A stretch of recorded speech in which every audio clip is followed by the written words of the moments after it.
everyone, welcome. And I am so excited that you're here today. I have an amazing guest with me, Gavin Bell, and he is the founder of Funnel Academy, among other things.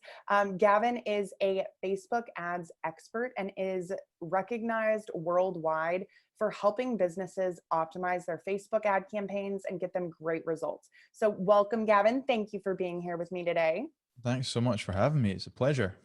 Yeah, so I'm really excited today to talk to local businesses or local marketers about how they can best optimize their Facebook ad campaigns. But before we dive in, I'd love to just share a little bit about your story with the listeners. And if you'd like to tell us kind of how you got to this point in your life and your business, we would love to hear it. Yeah, absolutely. So a good few years ago, I set up a business in the corporate well-being space, which was where I was essentially taking personal trainers and putting them into corporate environments to run fitness sessions for their staff. And with that business, what started to happen was I started to build a lot of relationships with personal trainers and fitness professionals, and I quickly realized that the business actually wasn't a business that was corporate well-being. It was a business of trying to getting personal trainers and fitness professionals more work, which was an interesting dynamic for me to look at. And when I started to realize that was actually what was happening and what I was doing, I guess I was essentially like an agent or a middleman. I started to realize that personal trainers were really bad at marketing themselves. They'd be going after a 50-year-old guy who, in his own words, had a bit of a beer belly and wanted to lose a bit of fat. But their Instagram was, chicken, broccoli, and six-pack abs. And the 50-year-old guy didn't want that. He wants to just lose a little bit of weight. And so I was like, this is really interesting. These guys are coming to me to try and get work. Their marketing is really bad. I know social inside out because I've grown up living in it. Why don't I help them with that? And that's pretty much exactly what I did. I then set up a new business, kind of pivoted the business to be more social media management based, where I would essentially help these guys with their social media. And that kind of slowly turned into paid quite quick. Well, I say slowly, it's quite quickly actually, because a couple of the clients then said, can you help us with our Facebook ads? And I was like, well, I've never done it before, but sure, I'll do this for you. And I did it and I got results and I really enjoyed it. And one thing I really enjoyed about it was, when you're doing general social media marketing management type work, it's quite hard to be able to prove a black and white return on investment. Whereas when you Absolutely. spend money on Facebook ads, you can see we invested $10, we made $100 back, for example, which really appealed to me because it meant if I was able to get clients results, why would they ever leave me? And that's when I decided. I was looking at the market and I saw in the UK, there was nobody really that owned the Facebook ads person title. There was nobody really like the go-to person. I was like, that's what I'm going to do. I'm going to try and become the best at Facebook ads in the UK and try become that person. And so for the last 5, 6, however many years, that's kind of been the journey that I've been on, which is kind of interestingly and funnily taken me mostly out of the UK because it's just a very different view to advertising in the UK compared to over in the US. But we now work with brands all over the world, running ads and funnels for them. And also, as you mentioned, the Funnel Academy, which is my online education platform where we teach them how to do it themselves. So it's been a fun ride, and but that's how I'm here. Yeah, what an awesome story. So, in terms of the differences that you see between those local business owners and their approach to marketing in the UK versus the US, what would you say the major differences are? So the major difference in my world and our world from a advertising perspective is people in the UK are much less inclined to want to spend money on advertising.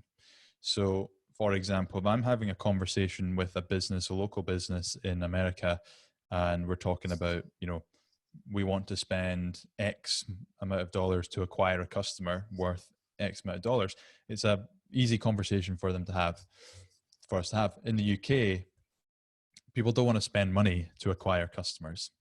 And I'm obviously That would talking be from, nice. yeah, I'm obviously talking very broad here. There are Hmm. obviously, of course, people that are willing to do that, but that's the kind of general difference. And I've had a few conversations on why I think that is. And one of the things that I realized from having these conversations, but also just being in America for the last few weeks, is that your television and radio is far more advertisement based than ours back home. Hmm. So, if you've got a 60-minute program here, there's maybe 2, 3 ad breaks. With you guys, it seems like there's like 5, 6, 20. 7. Yeah. So, Sometimes. yeah. So I think that there's just a cultural difference in advertising. And, when I know we're both part of the ClickFunnels community, when I take concepts from the ClickFunnels community back to people in the UK, oftentimes it's met with a bit of like, oh, aren't ClickFunnels a bit spammy and scammy?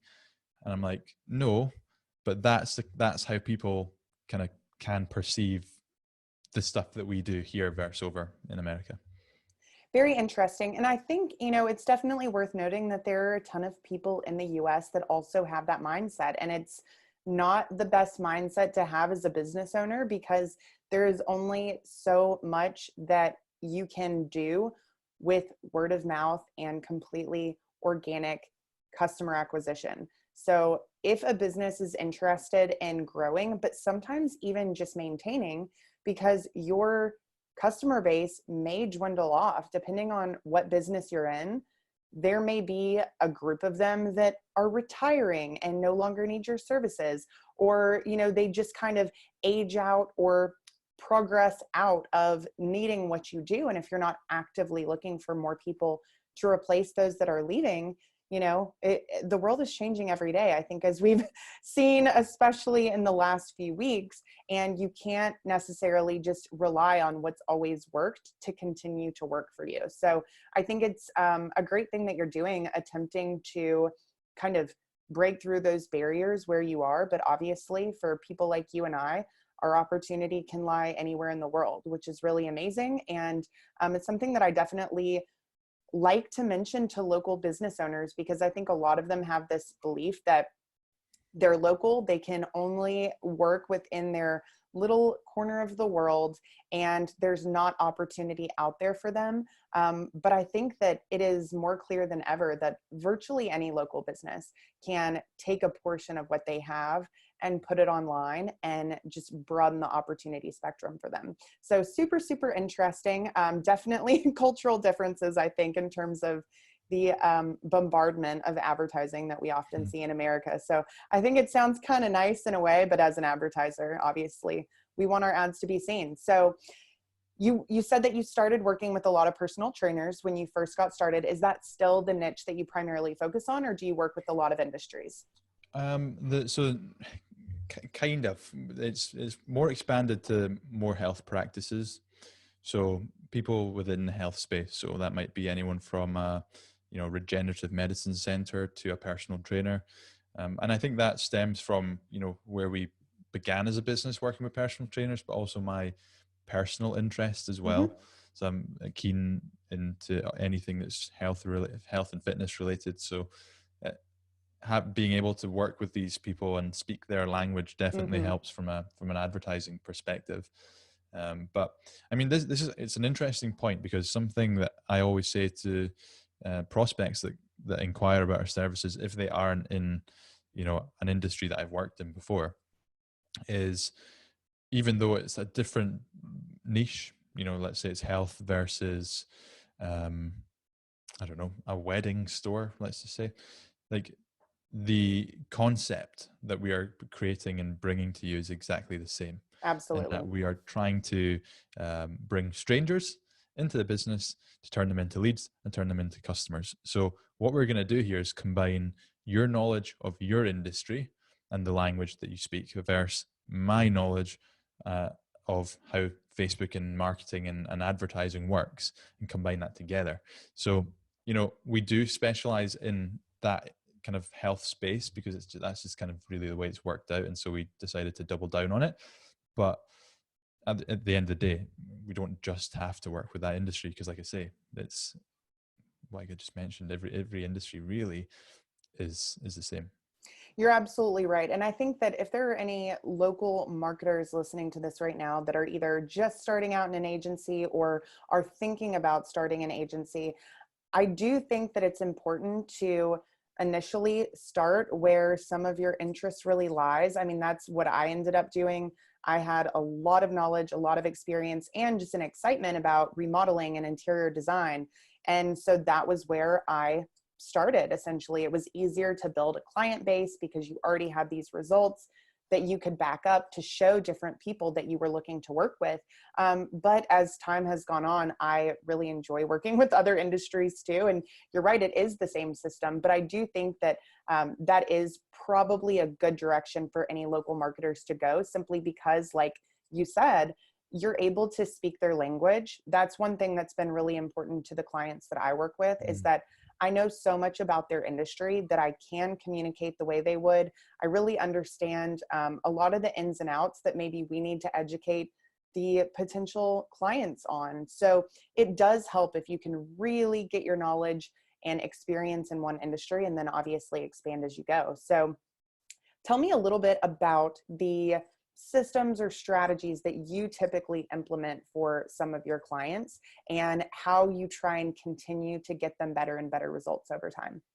Yeah, so we've got a system that I've developed now over, well, all the years that I've been doing this, called the VOC method, which is essentially a three stage, taking everything that we do into a three-stage process, and then we give our clients everything they need for each of these stages. So the first, and all of this has been developed through spending a ton of cash on a ton of different businesses through the years and finding the things that work and the things that don't work.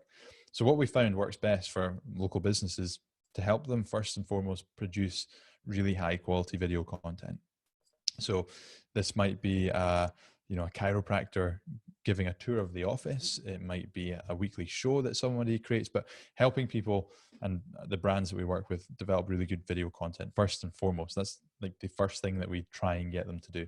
To the point Absolutely. that now, if they're not willing to do that, then we're pretty reluctant to bring them on as a client. Then what we can then do is we then bring the people that have watched those videos, and we help them to create some sort of offer, typically a free offer. It might be a free consultation. It might be a free survey. It might be whatever that is for that different business. We're going to create something for free. And that's going to be the main offer that we then lead with to get people into our funnel. And then our third stage is the conversion stage. So how do we then turn those leads into customers? And we'll try and help our clients with that as well. So VOC stands for video offer conversion. Now, for each of those stages, for example, the video stage, we'll work with clients to provide them with content guides and their content topics. The offer stage will help them to develop offers that we know works, and then the conversion stage will help them with the sales calls and things that they need to do to convert those clients. Because I'm sure you know this, but if you're working with a client and you're able to generate them leads, but the client can't generate those leads into customers, and you've got a problem there with the relationship, because the client just sees that they're not making money off the work that you're doing, whereas it's actually not a problem with the ad campaign or the funnel. It could be a problem with the person trying to close that into a sale. So that's a system that we've developed over time, and it's, like I say, it's come from just trial and error. We spend over $1 million per year on ads, predominantly in the health space, and that is a system that we implement with every single one of our clients, because we know if we go away from that system, we're not going to get as good results. If a client says we're not willing to produce video, I know our results aren't going to be as good. Or if a client is not willing to take on one of our offer, like in creating a free offer, for example, we know we're not going to be able to get as good results. So that's been a really fun journey as well from an agency owner perspective, is going from, I'll run your Facebook ads, and being a Facebook ads person, whatever you want to call them, to, we have a system that we know works, and we're going to implement that system for you or help you implement it. Yeah, no, that sounds very, very similar to the same system that we follow for our clients. So let's just go ahead and say that this system is the system that works. If you are listening to this and you are a business owner that is reluctant to do video, you are not going to see the results that you could see, and that is just the fact of the matter. So I think that what people like you and I have realized is that local businesses tend to be reluctant to do certain things because they haven't had to do them, or they've never had someone that's really explained the reasons why they're important. There's also not really been anyone there to give them guidance on how to do these things effectively or efficiently. I mean, if a business owner is spending days trying to get a 30-second video, obviously they're not going to keep doing that because it's not efficient. It's not going to be a good benefit to them. So by providing people clear guidance on those content topics, on the best ways to shoot the video quickly and easily, on ways they can feel more comfortable, really helping them with that offer creation. And then most importantly, like you said, focusing on what happens after the lead comes in.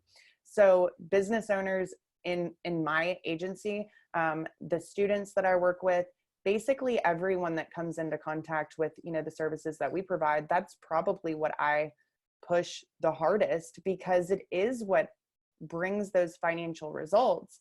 And people like you and I, that's really why we got into this industry.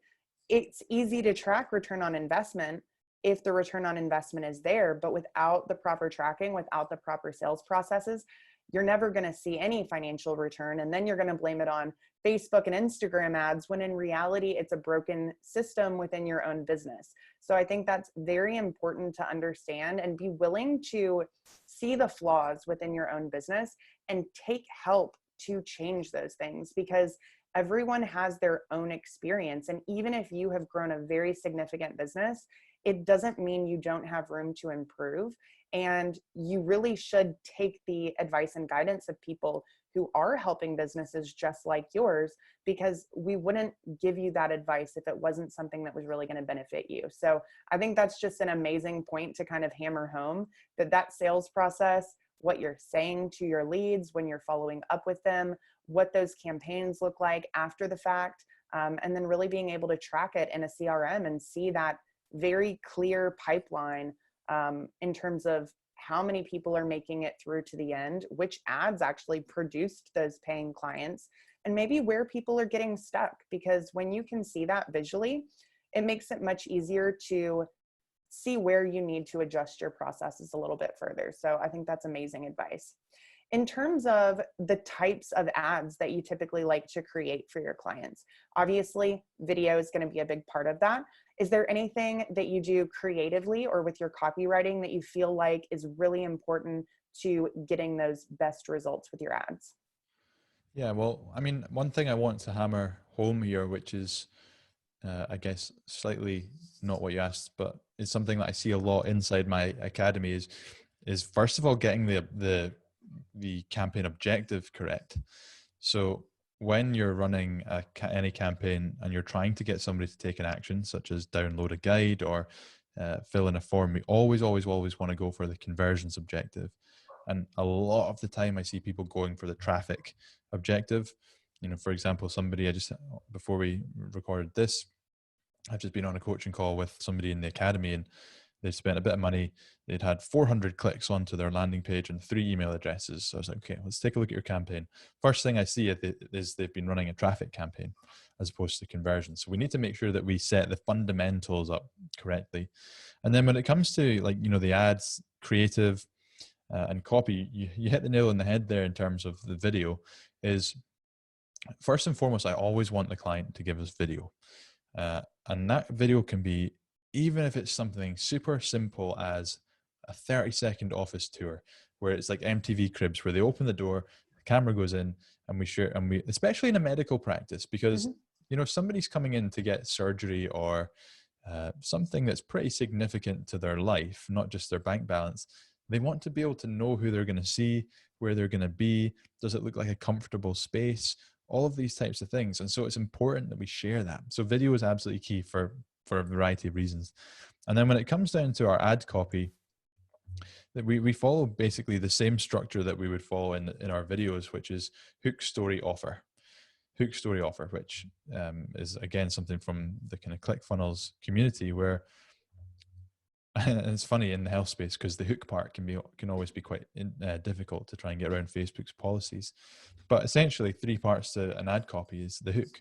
What's the thing that you're hooking people in with? What's the thing that they're most interested in? And the easiest way to think of a hook is to ask what I like to call a yes question.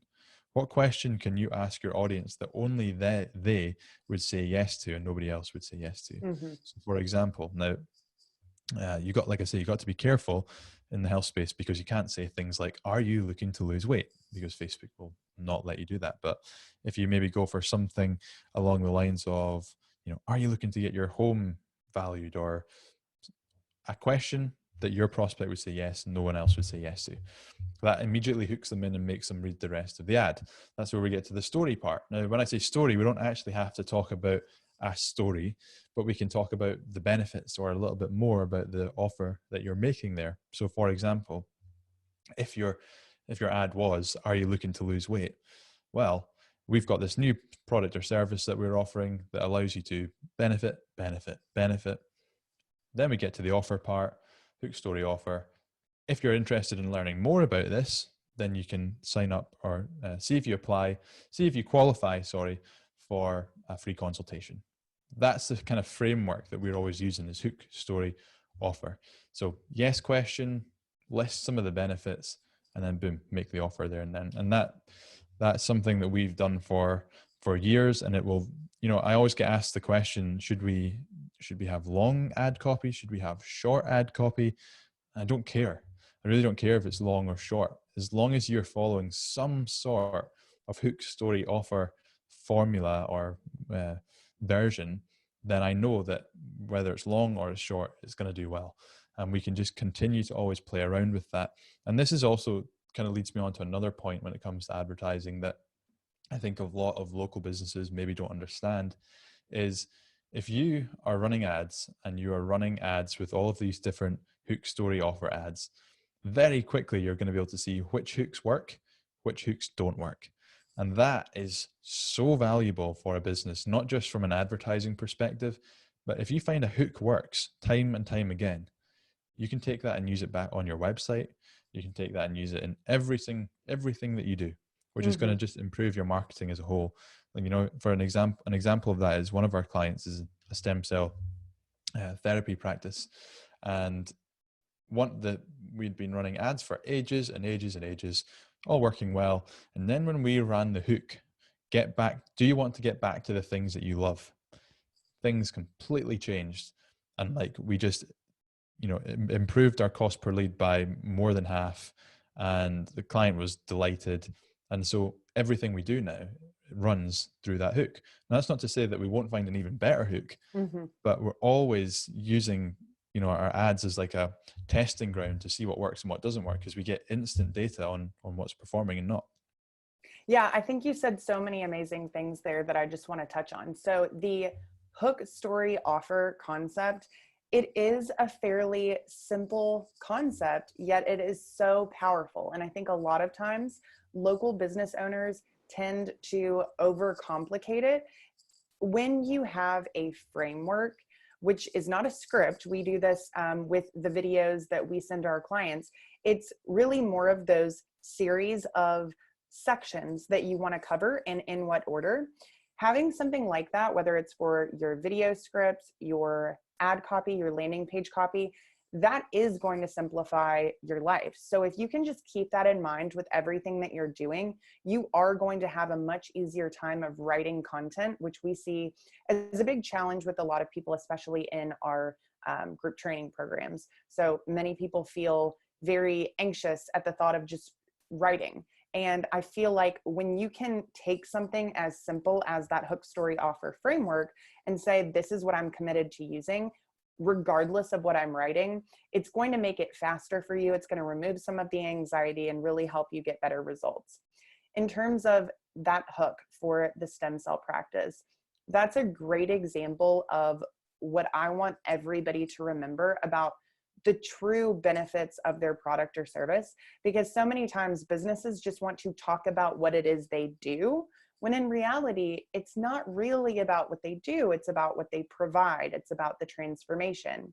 And if you can think in terms of what is it that your client is really looking for, not just surface level, but really digging deep.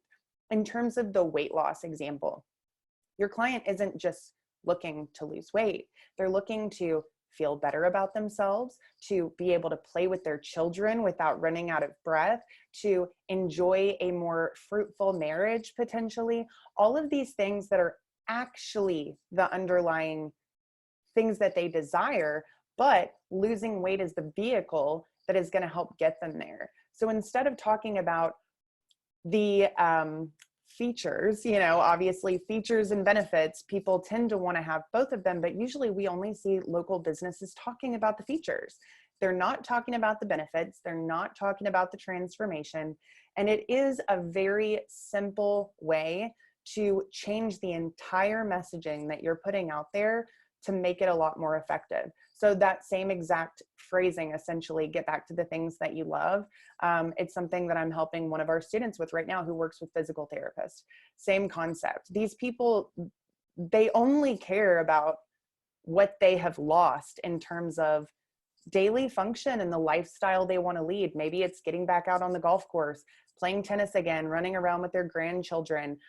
Those are the things that people really value. Sometimes I think people tend to live with these, I wouldn't say unimportant consequences of whatever they're dealing with, but somebody who may be a potential physical therapy patient, they may kind of just accept some of that pain as part of their daily life. It may not really invoke this huge desire to change as much as it would if they were thinking about those things that they're missing out on.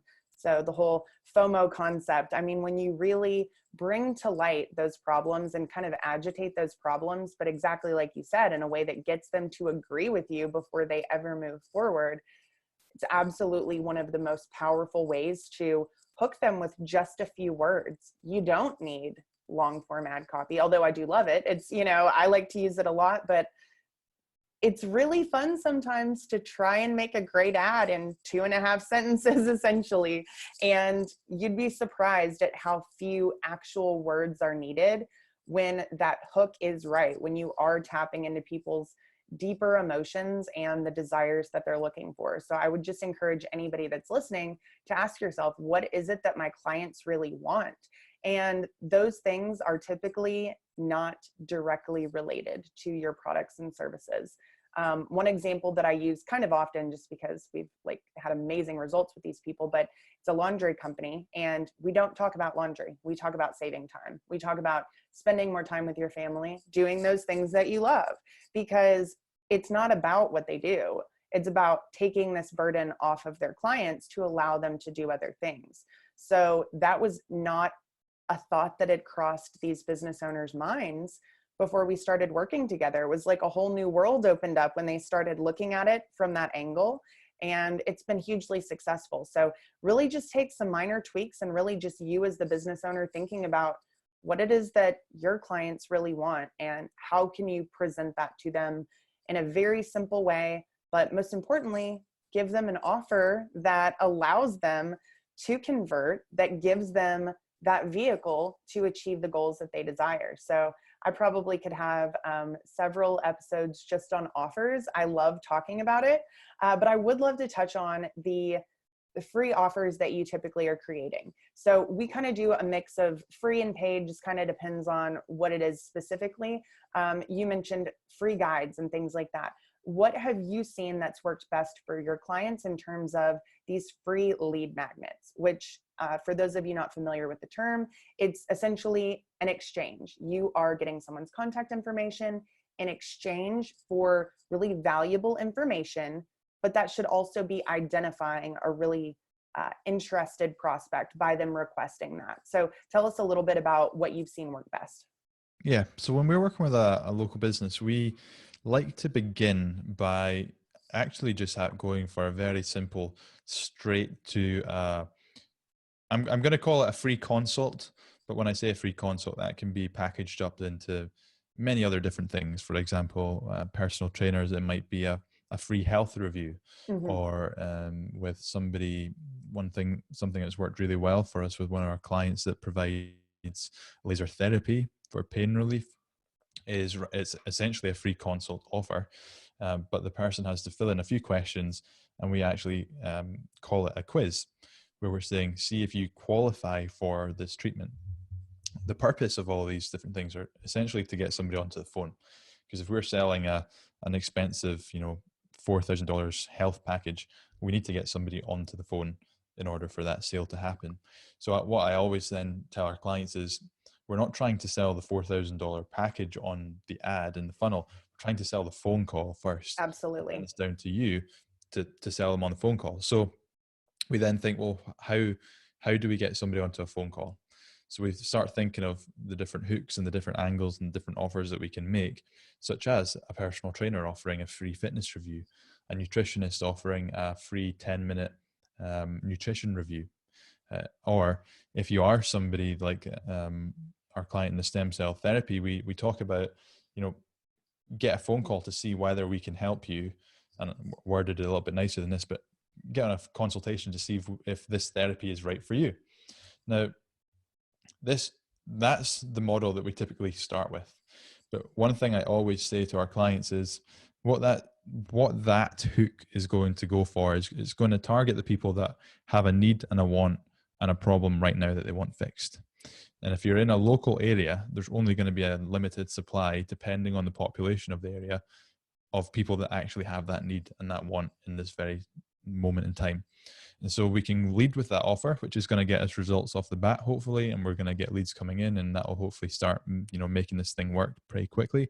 But we also need to start thinking about, how do we build a funnel that works, that talks to people that are in a slightly different part of their life.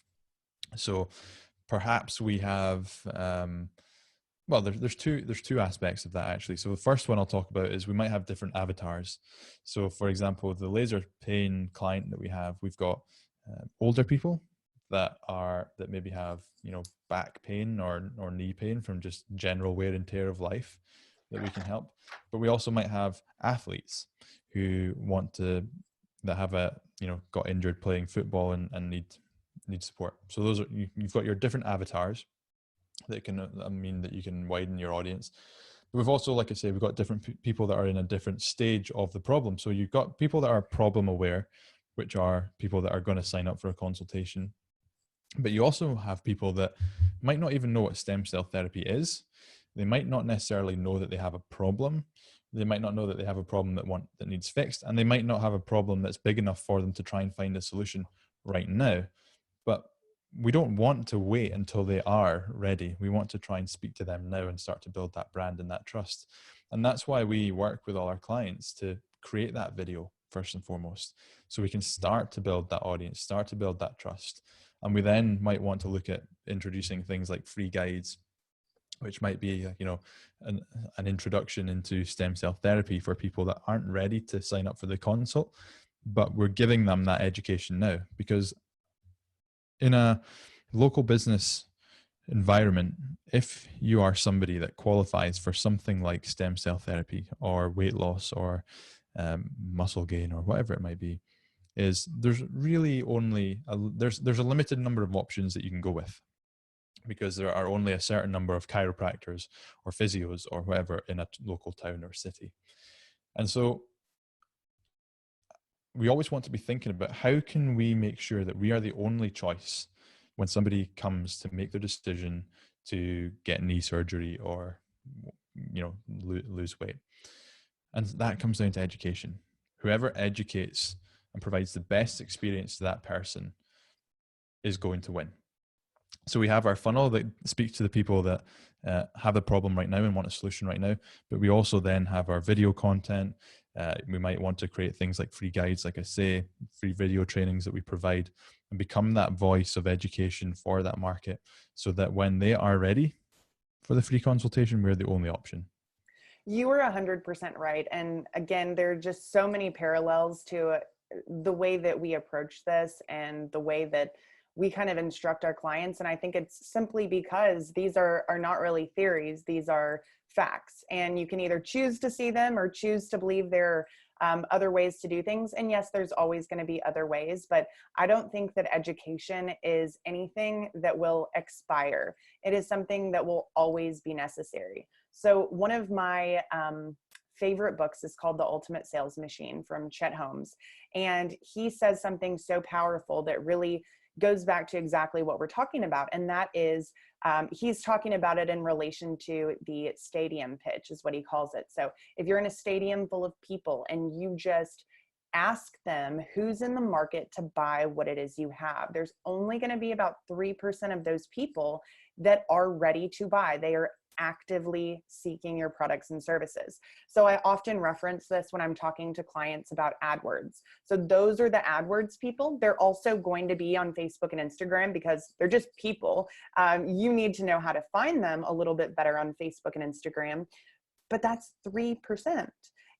Then you have this other 15% that is open to buying what it is you have. Maybe they're thinking about it. Maybe they're not thinking about it, but they do have that need. So you could be capturing those people. You're not going to capture them with AdWords because they're not looking for you.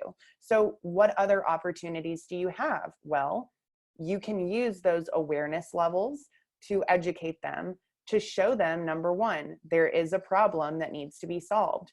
You would be surprised at the number of people who have a problem and they don't realize it. One of my students from my group program, they did home health consultations, I guess you could say. So it's called Live Well Indoors. And they started off as an HVAC company, but really what they focus on is preventing people's homes from making them sick. And the reason that this is a problem is because virtually everything in our homes has chemicals and they are releasing these toxins into the air. Some, are worse than others depending on what's actually in your home, but so many different factors go into this. Well, when somebody is experiencing symptoms like that, they could think that they're suffering from allergies. They could just kind of accept that these things are a part of their daily life. They may have no idea that there's a connection. So how do you get someone who does need you, but has no idea that they need you to buy from you? You simply show them. So their initial topic that we guided them on was, is your home making you sick? Asking a question that really prompts people to think. And if somebody is experiencing symptoms, but maybe they don't know a clear cause, that's probably a video they're going to watch or a blog they're going to read. And maybe they're ideal for you, maybe they're not, but they've already told you, hey, I'm not sure about this. I need to look further into it. So once you've shown them that there is a potential problem, you can also show them that there is a solution, how to rid your home of the harmful chemicals that are causing health issues. So now we've shown them this actually is a thing. Now we've shown them there is something you can do about it. And then having an offer that gives them that solution, it's going to make so much more sense to that person because they have the education to back it up. Otherwise, that person is never going to actively sign up for what you have because they just don't know they need it yet. So education has really been the foundation of everything I try and do and everything I try and encourage others to do because it works regardless of what it is you're selling. You might even feel like it's too boring or there's nothing that people really need to know, but go on YouTube and look for your product or service. See the different videos that have already been created, either doing a review of certain things, answering questions, acting as kind of a buying guide. Whenever someone is in the market for something or thinks they might need it, their research becomes very specific. So for another one of my students, she sells Oriental rugs. And someone may say, well, what can you really educate someone on for rugs? It's a rug. Well, there are about 1,000 options. First of all, what is an Oriental rug? What makes it Oriental? Is it the pattern? Is it where it comes from? What determines pricing? Material, size, shape, color, all of these things. And then you can really go into how to decide on what you're actually going to buy. So if you have a number of products and services, they're not going to be the right fit for everybody. you can do a lot of education just showing people what the differences are and who's a better fit for those things. So really get your wheels turning about what you can educate your audience on. It makes advertising so much easier. And if you're looking for the secret sauce here, I would probably say more than anything else, that's what it is, at least in my mind, because anyone can learn to do the technical aspects of setting up a Facebook ad. You know, if it was that easy though, we would have about 1 million top Facebook marketers in the world. No business would be struggling because it would be that easy. And it can be easy, but it really takes you as a business owner educating, providing value, building relationships, because like you said, not everybody needs you right now, but some of those people could need you later. So even just opening their mind to what you have in a way that's not just hammering them with offers over and over, that does start to develop a relationship that honestly they're not going to have with many other businesses in their community, because so many businesses just aren't willing to go the extra mile when it comes to video, content, and education. So I think that's just really something everybody needs to take to heart. And if you don't have an education plan or a content plan right now, that's one of the first things that I'd recommend that you go ahead and get started on. So when it comes to actually looking at your ads on an ongoing basis, what do you feel like typically are the changes that you make first if an ad is either not off to the start that you want it to be, or maybe it's an ad that's been doing really well, you see that the results are changing and you want to try and get new life back into it, so to speak? What is kind of your process of identifying the breakdowns, and where do you feel like makes the most impact? Yeah. So I think the key here is to first understand how we build an ad campaign, because that really, if we build an ad campaign properly, it makes our life so much easier in terms of how we then optimize it going forward and make changes to it. So I like to always say when we create campaigns, we only ever make one assumption, and that assumption is when we first create the campaign, we are to an extent, especially if we don't have any data, assuming that the audience that we're targeting are going to, or the message that we are and the offer that we have and we're putting out there is going to resonate with the audience that we're targeting. As soon as the ad campaign goes live and we get data back, we stop assuming, and everything that we do is based on data. Mm-hmm. So when we create a campaign, what we want to do is we want to always make sure we're doing some level of audience testing, and we're doing some level of testing of creatives and copy, to ensure that when we then come back into the campaign, once it's run for a few days, we can go, okay, so this audience is performing well, this one's not. This ad is performing well, this one's not, which gets us off onto a good start of, okay, now we know what's working, what's not working. We can then judge what we're going to do as our next move. Whereas when I see a lot of local businesses that are running ads for the first time, if they've created a campaign and they haven't done any testing initially, then we're still assuming our next move is still an assumption, because we're going, right, okay, well, we know that doesn't work, but we have to make an assumption of what we think is going to work. So, because even if you create a campaign where you're doing lots of testing and still nothing works, well, at least you know, well, this one worked slightly better in that we maybe got more clicks. We never generated any leads, but we got more clicks. So let's maybe try and develop this a little bit better. So that's the first thing. For me, I've got a very basic optimization technique, to be honest, which is when we create a campaign, we always want to make sure, or we like to always start off with the same copy. And the only difference that we make within the campaign is audience testing and different creative, so different videos, different images. And the reason that we want to do this is, and the reason it works for us, is because it after a few days, we can very clearly go in and see, right, the only difference here is the copy and the creative. Sorry, the only difference here is the creative, which means that we can very clearly see that this image is performing well, this image isn't performing well, and this video is performing really, really well. The only difference is the creative, because the copy is and the hook is exactly the same. So what we would want to do is go and turn off the ads that aren't performing well. And we can take the ads that are performing well. So let's say there's 2 images that are performing really well. We can take those, we can duplicate them, and that's when we can start playing around with the copy. So now what we're doing is we're taking the best performing creative, best performing images, and playing around with the copy with them. And we can then start to see which copy and which angles are performing best. And then if we find that, maybe one of the new versions of copy that we roll out performs better than the old one, we can maybe then try that copy with all the old images that didn't perform very well. And we just keep this cycle going all the time.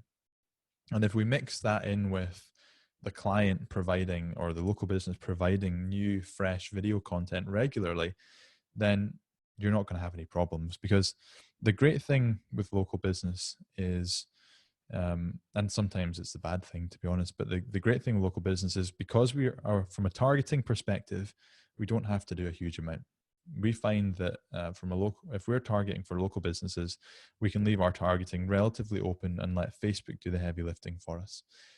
Now that's great, because it means that we don't have to do a huge amount of the testing on the audience side of things, like you might have to do if you're targeting the whole of the US, for example. And it means we can focus on the creative, but it also means we have to produce more creative, because otherwise all the people are going to see our ads and we're going to get ad fatigue. So we are, with all our local business clients, we're going in at least a few times every single week and looking at which creative is performing best, which angle is performing best. And these things are going to change based on, the weather, the current state of what's going on in the world. Like coronavirus, for example, has completely, changed everything. And so we might find that an image performs really well one week and then bombs the next week, and then performs better the week after. And so you just have to ensure that let's go back to the very basics. You have to know your numbers. You have to know what can you afford to spend to acquire a lead and a customer. Because if we don't understand those things, then we don't ever understand whether, okay, our cost per lead has increased quite a lot this week, but it's still profitable for us. So I'm not going to turn it off and ignore that. We're going to leave it and we're going to review it. If you know all your numbers, you can start to look at your ad campaigns, almost from like a higher level, to say, yep, ad costs are up this week. You know what? I'm okay with that. Here's a couple of things that we're going to do for that to see what happens. Come back the next week and we go, oh, they're back down to a normal level. So there's no need to freak out about it. So yeah, our optimization is very simple. Like I say, create the campaign like you would if it was a scientific experiment. And then when you're, creating the actual ads themselves, different images, same copy. After a few days, you can come in, see which images are performing better, turn off the ones that aren't, create new ad copy, and just keep that cycle going on and on and on and on. And you might get to a point after a few years that, or a couple of years or months or weeks, whatever, depending on the business, that none of your angles on the copy or the creative that you've created are starting or continuing to work like they used to. And if that's the case, that's when you need to start looking at the audience building side of things a little bit more, like the video creation, the education, or I should say, it's maybe time to switch up the offer. Maybe the offer's gone stale. Maybe people don't have an appetite for that offer anymore. So what can you offer them instead? It's just a big scientific experiment. And if you're kind of geeky and you like that sort of stuff, then it's perfect. And if you're not, then it's something that you have to get accustomed to, because a good Facebook ad campaign, a good optimizer of ad campaigns, is really just someone that understands the numbers and is willing to try lots of different tests to see what works and what doesn't. Yeah, absolutely. And you just gave such a great breakdown of what people should be looking at and kind of in what order. So I think if people can think sequentially about what happens with their ads, it becomes a lot easier to know where to optimize first. Because if you're not getting anyone to stop on your ad, you're never going to get anyone to convert from your ad. So that creative element is so important. Then once they stop, they can read. And once they read, they can click. And once they click, they can convert. And once they convert, hopefully you can turn those people into a sale. So it really is kind of a step-by-step. Obviously, the audience and the offer are two things that You do need to be testing, or at least have some sort of basis in terms of, what you decide on the front end, which should really be driven by data. Like you said, this is all based on data. And this is something that I can't stress enough. Not knowing your numbers is doing a huge disservice to your company, but also to anyone who's working on your marketing, because you're not giving them the tools and the information that they need to know if they're doing a good job. That's something I hear from people all the time is, how do I know if my ad's working, or what's a good cost per lead for this industry? Well, it's not really a good cost per lead for this industry. It's a good cost per lead for your specific business with your specific offer and customer lifetime value and conversion rates. And so many factors goes into that.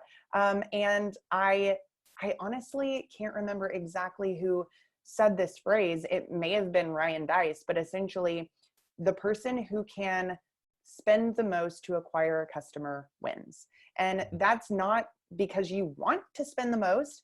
It's because when you are confident in your numbers, you know exactly where your cutoff point is to becoming unprofitable. As long as you're remaining profitable, you can let those costs run up a little bit if the circumstances dictate that, which it is kind of an ebb and flow. It goes up and down, seasonality, all of these things are going to impact it.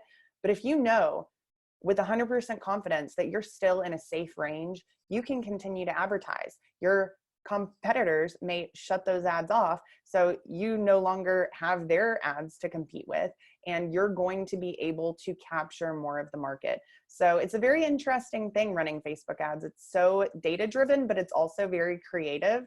It absolutely takes a special kind of person, I think, to put those two together. But you don't have to be the only person that's doing this. So if you feel like you're great on one side, but you're not great creatively, get some help in the creative departments. If you're very creative but can't seem to understand the data, get someone to help you in the data department. So there is really so much that we could talk about on all of these different aspects, but I think you've given the audience such a great overview of what goes into creating and optimizing a really successful campaign.